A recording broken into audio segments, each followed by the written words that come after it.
In the afternoon of September 23rd, Jill of the Team Fortress team sent out information on the HLDS announcement email. Quote, "We're working on a mandatory update for TF2. The notes for the update are below. We should have it ready soon." This was the first update pushed to Team Fortress 2 in 60 days. Not the longest we've ever had to wait, which is now over 72. It's actually important to note that throughout the year of 2019, we've only actually seen around 11 total patches, both major and minor. This video is sponsored by Marketplace.tf, a website that has recently introduced auctions. Quote, "We have been hard at work and we're proud to announce our latest feature, auctions. Anybody can create an auction for unusual cosmetics, taunts and skins, unusual fires, skins and war paints, strange items, collector's items, and normal items. The entire auction system is added into the entire Marketplace.tf economy, so people can buy and sell TF2 and Dota 2 items. In order to be able to celebrate the creation of auctions, I am putting up one of my own unusuals for you to try and win down in the description below. Now this patch fixed the iron lung hiding the engineer's helmet, fixed the Scottish resistance stickies not always being visible through walls, fixed the festive sapper not playing a timer sound when attached to buildings, updated and added some tournament medals, updated the bottle cap and the shutterbug cosmetic items to fix the styles that were missing when the item was originally added, updated the Twitch API to the current version, and updated the localization files. Not an exciting update by any means, but the fact we got anything is interesting. You have to remember that Valve is very much in all hands on deck mode for the quote flagship VR title. There is so much riding on the success of their VR game that anybody working on things that aren't considered mission critical is incredibly surprising. Tours have been going through Valve's offices over the last couple of weeks, quite frequently. In fact, much more frequent than ever before. I have no idea why that is. However, there must be someone that finds it interesting to give tours throughout the offices. I've heard Carrie Davis gave a few. And on those tours, every single time they ask how many people are working on Team Fortress 2. And the number can vary between 3 and the last time 18 people. Team Fortress 2 has something in the works, and it's quite honestly obvious that at this point they're working on something for Scream Fortress this year. The issue is all of the evidence against Team Fortress 2 receiving a lot of attention right now. HLVR is, without a doubt, the flagship VR title. And someone like Dave Riller, one of the core 3 people of Team Fortress 2, is one of the only remaining people that was around during Half-Life 1's development, still at Valve. In fact, Dave Riller was hired in late 1996 out of a Quake clan because of some custom Quake maps that he made just in his free time. So it's possible that Dave Riller is not working on Team Fortress 2 through the duration of the flagship VR title. Remember, they are in an all-hands-on-deck situation. Now with that said, Eric Smith and Jill are without a doubt still working on Team Fortress 2. Eric Smith has stated numerous times throughout interviews, both publicly and privately, that he is dedicated to that game. Jill is a programmer that moves around a lot. Yes, Jill was the one that signed his own name on this update email. However, Jill has also worked with things such as Steam Play, Linux, and Counter-Strike related problems. So we have to pay very close attention to that 3 and 18 person team that just changes day to day based on need. So if they do ship something soon, if we do see something for Scream Fortress, what can we expect? Scream Fortress will more than likely have exactly what we've seen in the past. Some community-made maps, cosmetics, unusual effects, and possibly skins added within the update, as well as one piece of official Valve content. Last year, that wasn't the case. The year before, they repurposed the Contractor to be able to have Halloween contracts, and it made complete sense that they didn't have the most time to be able to finish something like that up. They had just shipped Jungle Inferno. But with that said, it has been a while since we've seen official Team Fortress 2 content. It's been since Jungle Inferno that we've actually seen some assets developed directly by the TF team shipped within the game. I think it's possible we're going to be seeing something at Scream Fortress because it's been, well, going on 2 years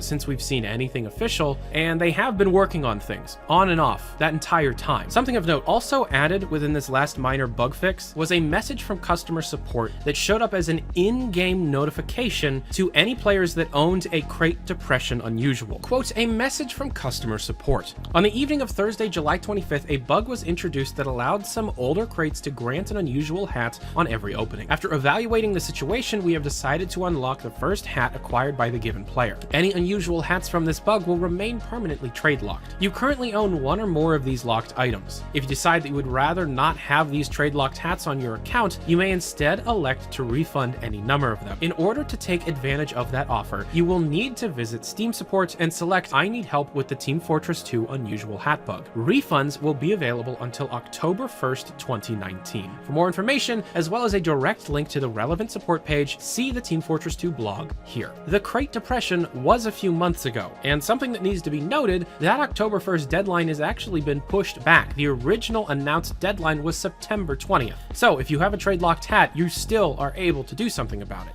However, when you refund it, you get the refund price of the crate and key, not the market value of the hat. I've actually seen some people get upset that they did not receive market value of the item that they got through a glitch. So while all of the flagship VR development is going on, and Team Fortress 2 is slowly receiving some attention, Counter-Strike Global Offensive is receiving a significant amount of development time. In fact, there's a lot of evidence that points towards another major update coming very soon in the form of Operation 9. What's funny is one of the major rumored features for Operation 9 are cosmetics, in the form of hats to be added onto player characters. So, CSGO is taking a lot of ideas from TF2. TF2 definitely needs to take some ideas from Counter-Strike Global Offensive. Most importantly, the cycling and introduction of community-made maps in a very consistent manner. Over the last year, players have seen tens of community-made maps switched into CSGO in 2 or 3 at a time.